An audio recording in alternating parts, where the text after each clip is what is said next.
Hey everyone, it's Celeste and welcome to my booktube channel. So today I wanted to film a tag because tags are so much fun. This one I found from some book bloggers. I found it on a list from Zezee with Books, and it was listed as the creator by Rebecca, Peace-Love-Veggies, and I'll have that stuff linked down below. But this tag is the Astrological Book Tag, and I wanted to do this one because I grew up with an astrologer in the family, and so it was really common for us to have that kind of lingo around the house and to talk about it. I had my chart done when I was really young, and I knew things. Like, I grew up knowing, you know, what different parts of my signs were. So for example, my sun sign, which is what you look up in the back of a magazine or newspaper, my sun sign is Aquarius, but I also know that my first house is Scorpio and my moon is in Libra.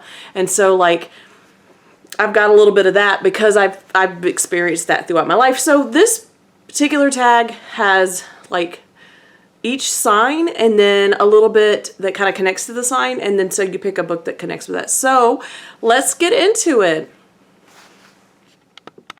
Okay, so the first sign that we're starting with is Aries, and the listing around it is to name a book that was full of fire, desire, and passion. And so I thought about this, and the book that I chose is The Final Revival of Opal and Neve, by Donnie Watson. I did get this through my Book of the Month subscription, and the reason that I picked this book is because there's fire, there's desire, there's passion, and a lot of it is centered around music and about expressing yourself and having that passion to pursue the music and to create an awesome show, an album, music, whatever. And this book was really amazing. I also recommend that, along with reading it in its physical form, to use the audio book for this one, because some books lend themselves more to one or the other. This one, I really feel like using the audiobook is very helpful for this one. But yeah, for those who don't know, it is about a woman named Opal and a man named Neve, and they work through a lot of issues. So a lot of the passion and desire and things that you see has to do with racial issues, social justice issues, issues of women, and it does have like this whole flashback thing. And what I think is also great about it is you're trying to figure out like what the real truth of it is, because from different characters, the different perspectives, it really affects how you understand that. So that's my choice for Aries. Okay, so up next is Taurus. And for Taurus, it tells us to name a book that was beautifully written. And so I could think of a lot of books that I think are beautifully written, but I was trying to pick books that I've read more recently, and so what I decided, one of the best beautifully written, books that I've read in recent years has been Small Angels by Lauren Owen.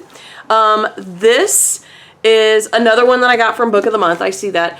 There's quite a few Book of the Month books because Book of the Month can curate some really interesting good reads. But anyway, this book is set in a small like hamlet, like a town that is in England, and it has history to it. And there's talk that the woods are enchanted or haunted or whatever. And y'all, so this is dark, gothic-y. There is like a more modern element to it. And again, just like with other books that I've really enjoyed, you're trying to figure out where is the truth of things between what people are saying and what really happened. And so there is a bit of this like trying to figure it out. And I love anything that has a bit of a haunted element to it, because your girl is just really into that. So yeah, so this is really beautifully written. And it's for me, writing something that's very like dark and gothic and all of that starts hitting the different like items on the list of things that I like. So yeah, and it was beautifully written. Like, it was amazing. Okay, so the next on the list is Gemini. And for Gemini, it tells us to name a book that features twins.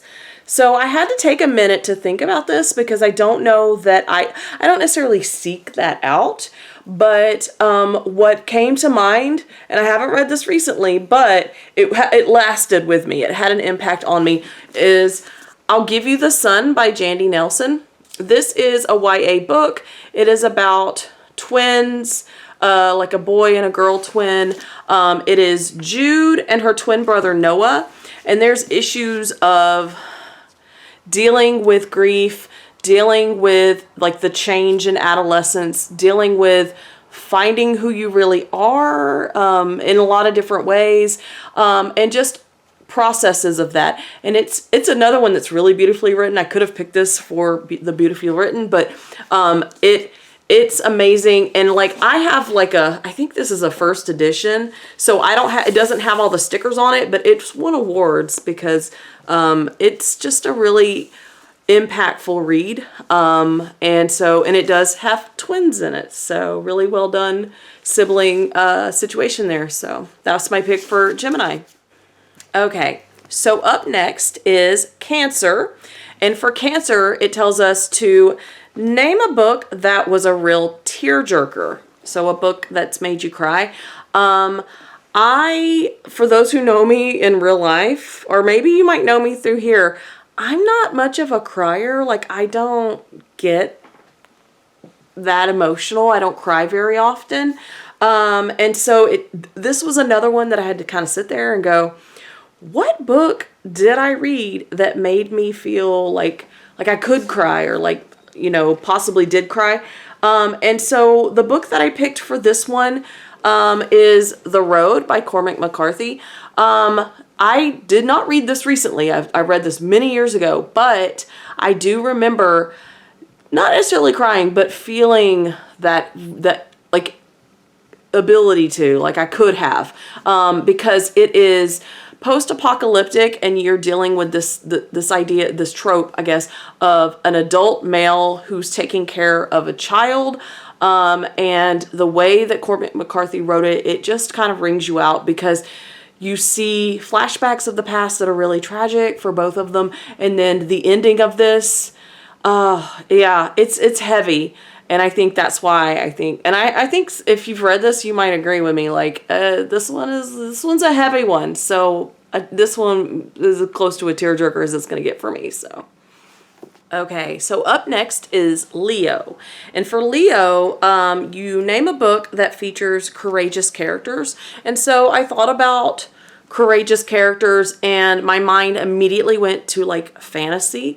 And so I chose the first of the, Mistborn trilogy, the first Mistborn trilogy by Brandon Sanderson, because when I think of courageous characters, Vin and Kelsier, and really the whole group that they get together, that is full of courageous characters. I can't talk today, because for those of you who don't know, like, it's in a fantasy world, and in this fantasy world, there is a high ruler, and things are not great. Like, it's sort of like a chosen one story, but like the chosen one was bad, I guess.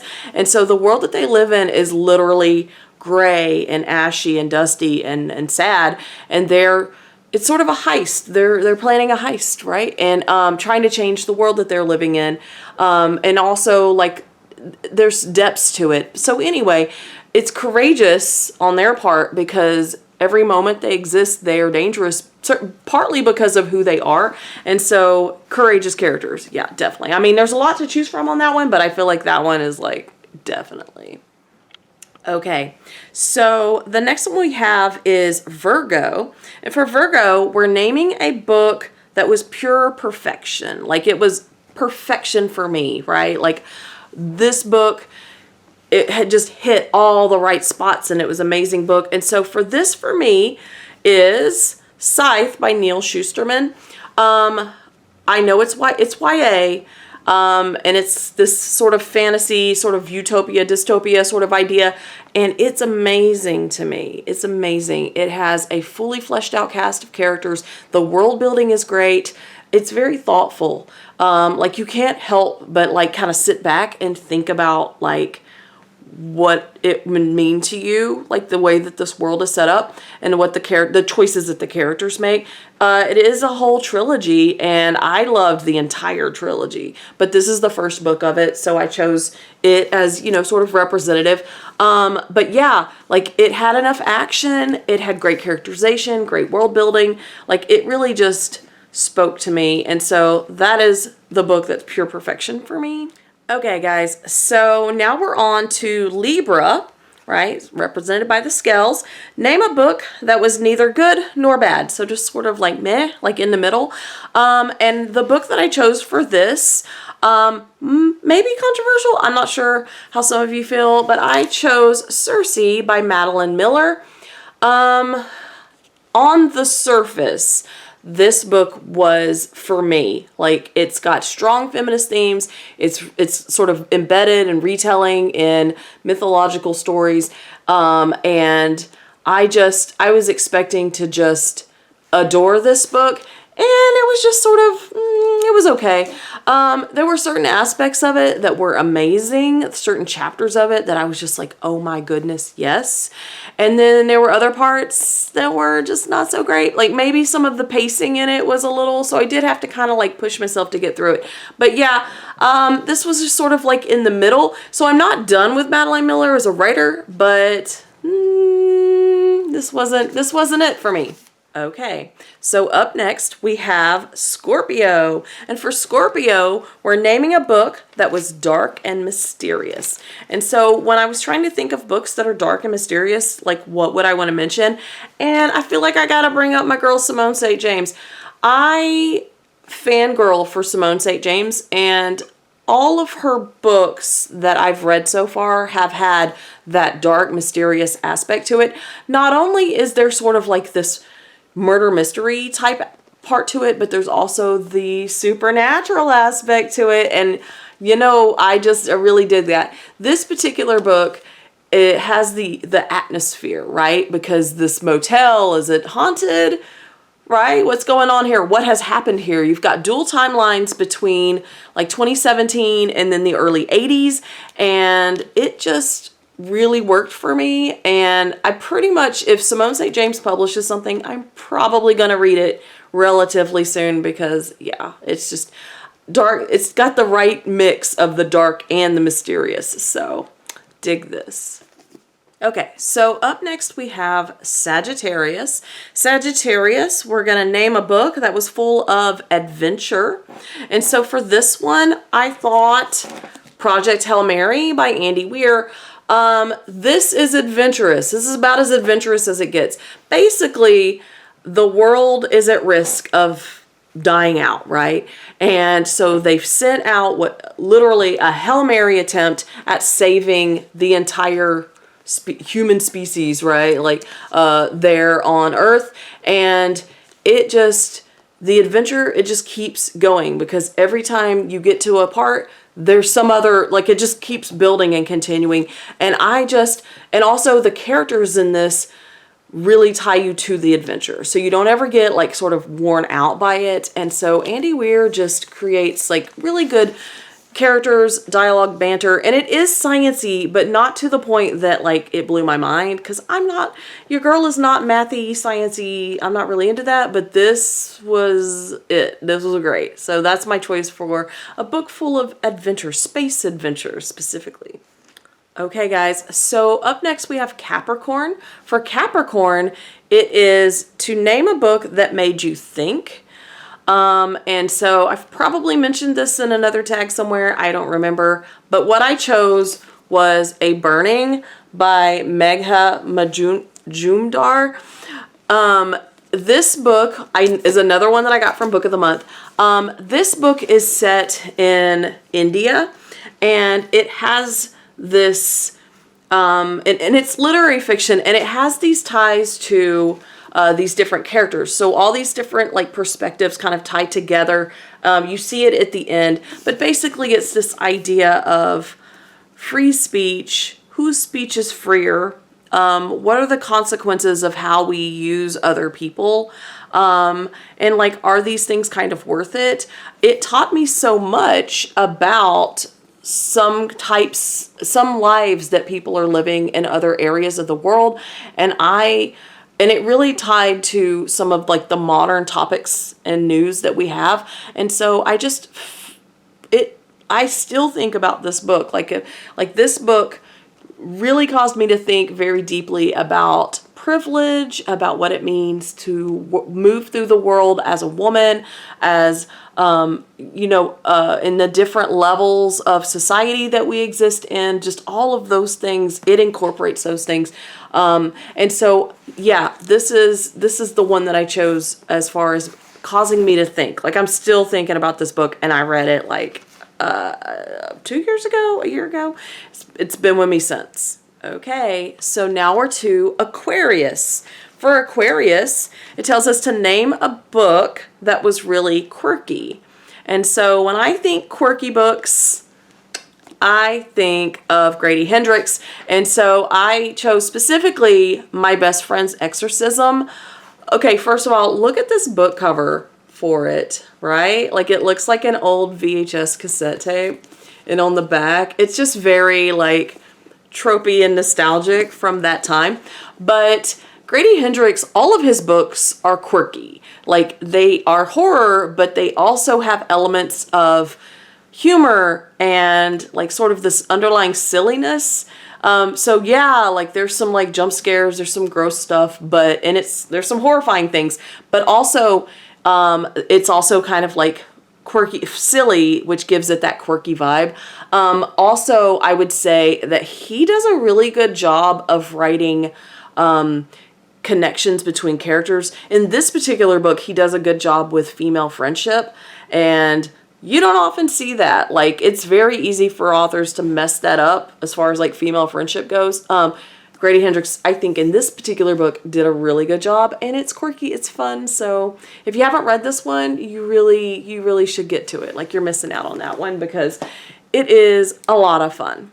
Okay, and now we're to Pisces. So for Pisces, we're naming a book that's very imaginative. And so for this, I picked up a Sean McGuire. This particular one, this copy is Down Among the Sticks and Bones, but it's part of the Wayward Children series. And I find the Wayward Children series to be very imaginative. It's this idea of, so if children go into these other worlds, and that's not an unfamiliar thing, right? Because, you know, we've grown up with stories about like Alice in Wonderland and like the Wizard of Oz and things like that, where people are transported to these other worlds. And Shauna McGuire took it one step further, as in, when the children come back, then what? Right? How do they deal with themselves? How do they deal with that experience? Does anyone help them? What's going on with that?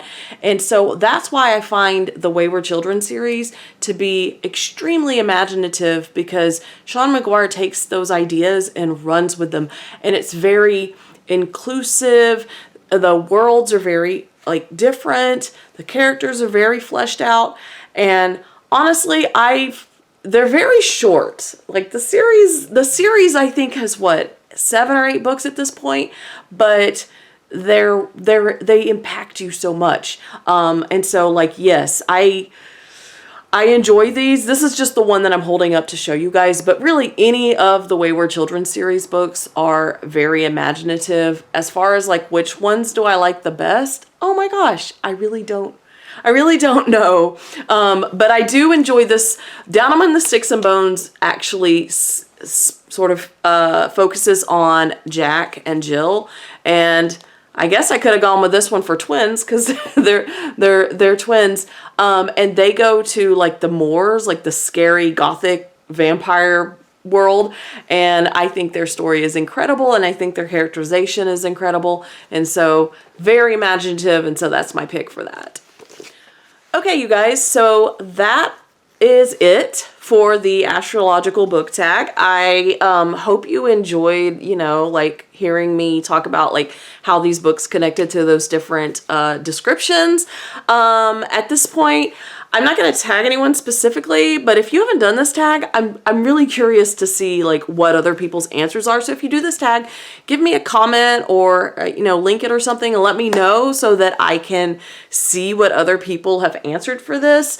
And yeah, like it's a lot of fun to kind of think about like what's on my shelves and what have I read and how do I connect that and what's going on, you know, with my reading taste or whatever. And if I actually have things that cover all the different, you know, prompts or whatever. So anyway, that's it. Thanks for watching.